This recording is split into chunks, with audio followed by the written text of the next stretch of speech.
नमस्कार दोस्तों, मैं आपका astrology friend doctor Mahesh Joshi आप सभी का स्वागत करता हूं इनोवेटिव ज्योतिष ग्रुप में। मैंने प्रीवियसली एक वीडियो डाला था जिसके अंदर मैंने टाइमिंग ऑफ मैरिज में मंथ ऑफ मैरिज बताने की कोशिश की थी। देखिए दोस्तों, मैरिज की टाइमिंग एक बहुत कॉम्प्लिकेटेड इशू है। मैरिज की टाइमिंग पर मैंने कम से कम 35 साल काम किया और उसके बेस पर 35 ईयर कंप्लीट, उसके बेस पर मैंने एक कोर्स कॉन्स्टिट्यूट किया, बहुत सारे लोगों को मैंने उसे पढ़ाया और वो कोर्स मैं आप सभी को ऑफर कर रहा हूं और बहुत ही डिस्काउंटेड रेट्स पर ओनली 3000 रुपीज के अंदर। आप में से बहुत सारे लोग किसी भी इंडिविजुअल वीडियो को देखकर वो कमेंट करते हैं कि ये हमारी कुंडली पर नहीं लग रहा है।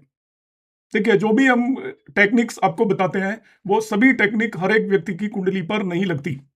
आपको पूरी तरीके से टाइमिंग करने के लिए एक ही कुंडली पर बहुत सारी टेक्निक्स लगाकर उस टाइम को पिन पॉइंट करना पड़ता है और उन सभी चीजों को सीखने के लिए आपको मैरिज एस्ट्रोलॉजी का मेरा कोर्स जरूर करना चाहिए। आप मैरिज से रिलेटेड सभी प्रश्नों के जवाब दे पाएंगे।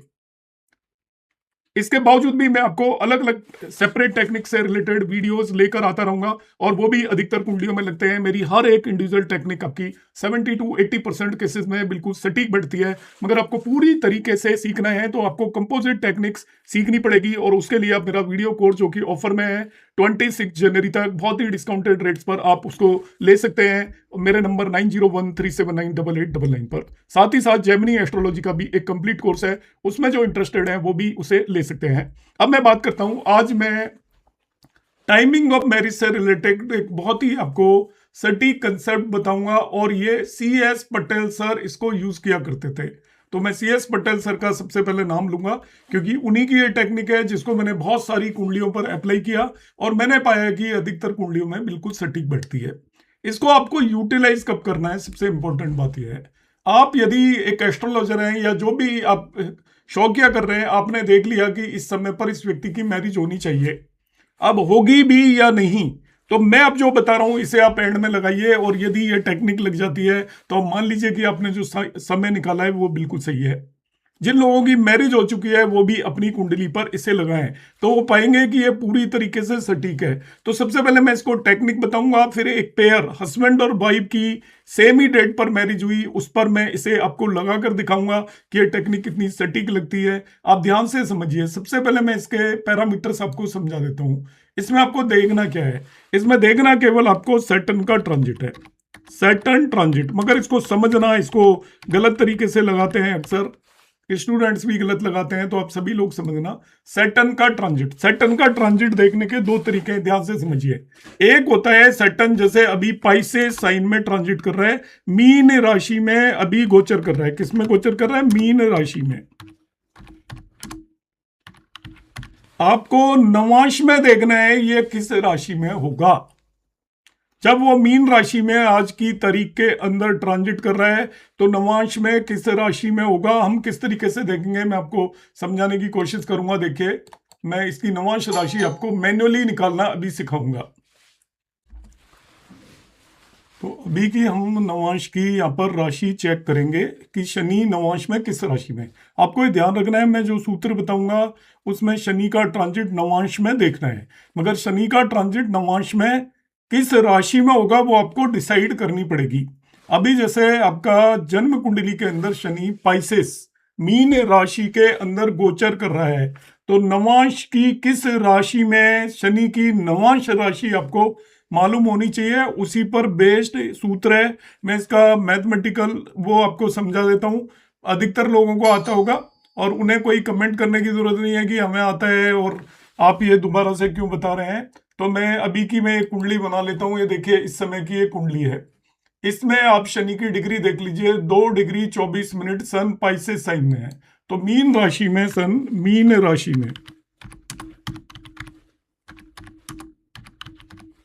करीब 2 डिग्री पर है, तो ये नवांश में किस राशि में जाएगा मैं आपको निकालना सिखाता हूं।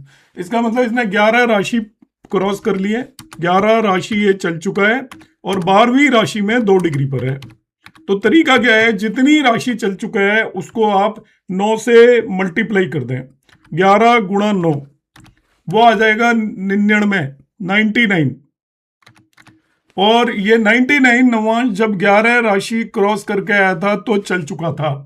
अब ये 12वीं राशि में 2 डिग्री पर है, तो 3 डिग्री 20 मिनट का एक नवांश होता है। तो 12वीं राशि में पहले नवांश पर है, तो 99 नवांश ये पहले क्रॉस कराया था, 12वीं राशि में पहले नवांश पर है, तो ये हो गया आपका 100 नवांश हो गए आपके। अब आपको देखना है कि ये नवांश कुंडली के अंदर किस राशि में होगा, तो 12 से डिवाइड कर दीजिए 100 को, तो 12 अंटे 96 होता है, 12 अंटे 12 8 जा 96 होता है, 12 अंटे 96। जो आपका शेष फल बचा 4, तो ये 4 साइन में नवांश राशि में आज की तारीख में होना चाहिए। तो मैं यदि आज की तारीख की इसकी नवांश राशि देखता हूं तो देखिए शनि 4 साइन में है।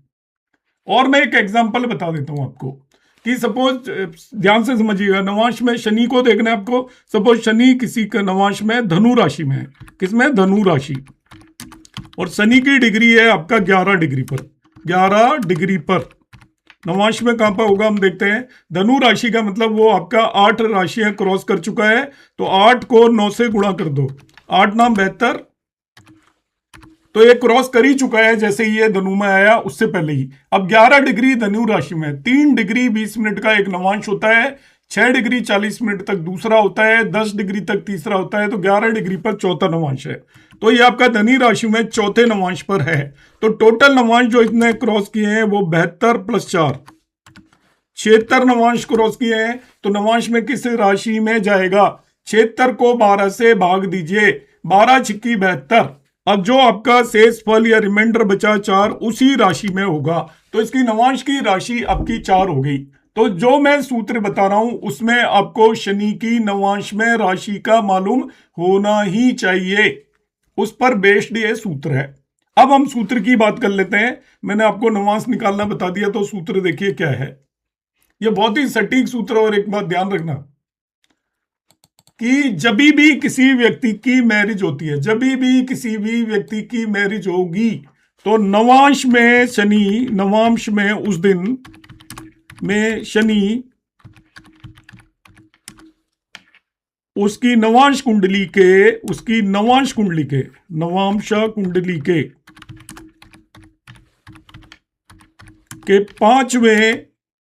5th या 11वें भाव को, भाव में होगा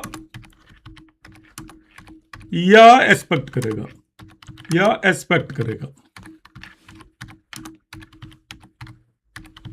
तो नियम को फिर से रिपीट कर देता हूं मैं। देखिए नियम बड़ा सिंपल सा है।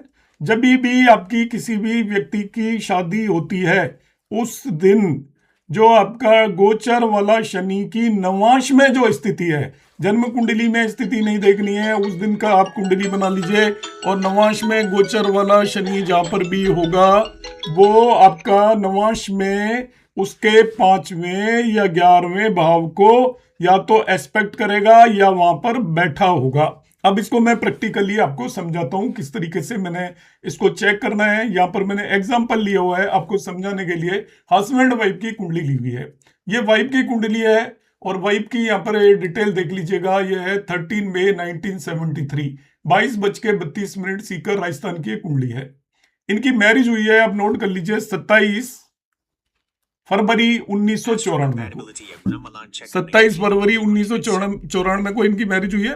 तो हम यहाँ पर देखते हैं कि 27 फरवरी 1994 का गोचर लगाया मैंने। ये 27 फरवरी 1994 की कुंडली बना ली है मैंने। नवांश में शनि की स्थिति यहाँ पर देख ली है मैंने, 9 साइन में ट्रांजिट कर रहा था। नवांश में शनि उस दिन कहां पर था, 9 साइन में। अब इस नेटिव की कुंडली लगाई मैंने, और नेटिव की कुंडली का ये नवांश है। नवांश में शनि को देखिए 9 साइन में रख दीजिए, तो इनके नवांश में वो 5वें भाव में आपका ट्रांजिट कर रहा था। इसका मतलब जो शनि के ट्रांजिट की कंडीशन फुलफिल होगी। जिस दिन मैरिज हुई थी उस दिन आप देखिएगा शनि का ट्रांजिट देखिएगा नवांश कुंडली में ले जाकर, तो नवांश में वो 9 साइन में, एक्चुअल में वो कहीं भी ट्रांजिट कर रहा हो उससे कोई लेना देना नहीं है। आपको नवांश की उसकी राशि देखनी है उस दिन की ट्रांजिट की। तो 9 साइन में ट्रांजिट कर रहा था, तो 9 साइन का मतलब 5वें भाव में ट्रांजिट कर रहा था, तो सूत्र बिल्कुल सटीक लगता है। अब ये इन्हीं के हस्बैंड की कुंडली है, देखिए उसी दिन इनकी भी मैरिज हुई है। हस्बैंड का है आपका 15 जुलाई 1968, दौसा राजस्थान का ये आपका चार्ट है। तो दौसा राजस्थान का चार्ट है, उसी दिन आपको पता है कि नवांश की स्थिति शनि की 9 साइन में थी। तो शनि को मैं 9 साइन में रख देता हूं नवांश में यहां पर। तो 9 साइन में रखता हूं तो ये देखिए, एक तो 11वें भाव के स्वामी के ऊपर ट्रांजिट कर रहा है और 11वें भाव को एस्पेक्ट कर रहा है। यहां पर शनि 11th हाउस को एस्पेक्ट कर रहा है, तो इनकी कुंडली पर भी पूरा पूरा सूत्र लग रहा है। तो आप जब भी आपका किसी का भी मैरिज का टाइम निकाल लेते हो एस्ट्रोलॉजी के थ्रू, किसी भी तरीके से आपको किसी ने बताया, आपने किसी ज्योतिषी से पूछा, उसने बताया, आप उस पर ये कॉम्बिनेशन लगाकर रखिए। जैसे उसने आज की डेट बताई तो आप आज की कुंडली बना लीजिए। और एक तरीका है, उसमें देखिए शनि किस नवांश की राशि में है, आपको पता चल जाएगा कि आज की डेट में शनि नवांश में किस राशि में है। वो आपके नवांश के में जिस जगह पर भी होगी वो राशि, वहां से शनि आपको 5वें या 11वें भाव में बैठा हो या 5वें 11वें भाव को देख रहा हो, तो वो पक्का आपका कंफर्म हो जाएगी। और ये CS पटेल सर की टेक्निक है, जिसको मैंने भी न जाने कितनी कुंडलियों पर लगाया है। तो ये मैं सूत्र आपके लिए लेकर आया हूं, आप लगाइएगा, पॉजिटिव वे में लगाइएगा। आपको जैसे भी रिजल्ट मिलते हैं विदाउट एनी नेगेटिव कमेंट, आप कमेंट बॉक्स में कमेंट कर सकते हैं। क्योंकि अब मेरा जो ऑब्जेक्टिव है, मैं आपसे कुछ ले नहीं रहा हूं इसके बदले में, मैं आपको एक शास्त्रों पर बेस्ड एक कंसेप्ट बता रहा हूं, तो आप उसको पॉजिटिव फ्रेम ऑफ माइंड से लें। बहुत लोगों की नेगेटिव एनर्जी होती है, वो हमेशा उसके अंदर मीन मेक निकालते हैं। तो एस्ट्रोलॉजी ऐसी कोई चीज नहीं है। 100% कुंडलियों पर कोई भी एस्ट्रोलॉजी का कॉम्बिनेशन नहीं लगता। एस्ट्रोलॉजी के कॉम्बिनेशन 70 to 80% कुंडलियों पर लग जाए तो भी बहुत सटीक है। और जो कॉम्बिनेशन है अकेले आइसोलेटेड वे में कोई भी नहीं लगते, और भी चीजें उसके अंदर देखनी होती हैं। तो आप सोचें कि आपने एक वीडियो देखा और उसके बेस पे आप मैरिज एस्ट्रोलॉजी सीख जाएंगे या टाइम कर पाएंगे, तो ऐसा होता नहीं है। नमस्कार, धन्यवाद।